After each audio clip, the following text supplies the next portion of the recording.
Chair recognizes the Chairman of the Government Operations Subcommittee, Mr. Sessions from Texas. Mr. Chairman, thank you very much, and thank you for having this hearing. I think our four witnesses display amazing fact basis, and I appreciate them.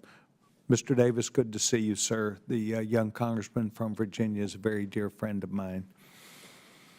Governor O'Malley, thank you very much for being here today, and I think that the things that you bring to the table are important. Mr. Mfume and I, on a bipartisan basis, spent the last several years looking at not just government efficiency, but the results that do not serve taxpayers well, and that is what is often termed waste, fraud, and abuse. Yesterday, there was an article in Epic Times from an expert who estimated that there's some $800 billion worth of waste, fraud, and abuse, that if we looked internally to the system, and you and I both know sometimes it's Medicare, sometimes it's Medicaid, sometimes it's federal employee services that we give, other times it's Social Security.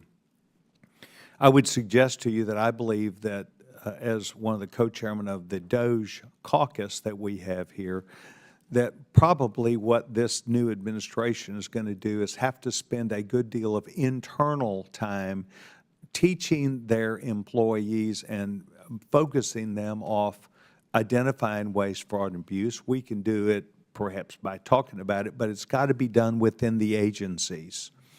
You respectfully serve this great nation as the head of Social Security, the commissioner.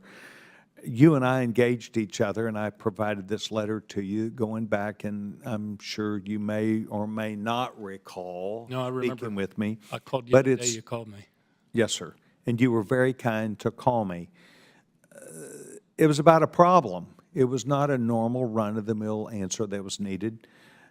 What somewhat concerns me is that I have found that government agencies are not really good at making decisions. Perhaps they serve and get information out, but they're not good at solving problems. OPM, people who retire from the federal government right now, it takes some 5 months before they get their paycheck.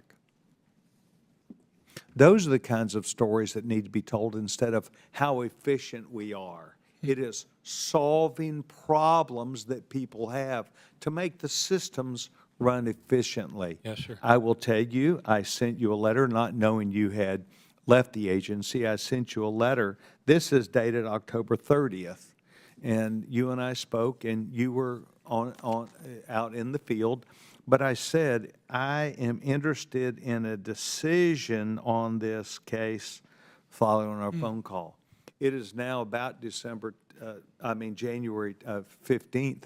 I still have not gotten an answer back of something that was very specific that came directly to the commissioner. Yes, sir. And the commissioner, from the letter that I sent last week, I said, I still have heard zero from the agency, zero. And I do admit you were not there. My point might be, we're tending to focus on how efficient an agency is, but we're not really focusing on the work that they need to do on two parts. Number one, making decisions about things that might not be easy for the regular workforce to perform, and secondly, the $800 billion that goes against the American taxpayer that creates some real problems. So I just want you to know, I think you provided me, I will be, it's not been announced, but I expect to be chairman again of the government operations workforce, and it would be my thinking on a bipartisan basis, and I hope I expressed to Mr. Mfume yesterday, I hope we get to work together again. Thank you.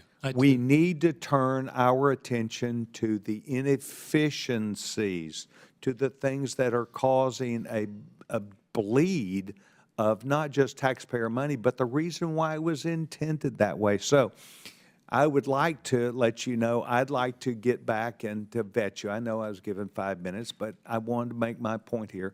I think that we do have to come back to leaders like you who expressed today, look, did sign a contract, but you can make any decision that's in the best interest of the business. And I will count on that because you helped sign that. And that was the spirit in which you did it. But we need to look within about solving problems and looking at this $800 billion waste, fraud, and abuse.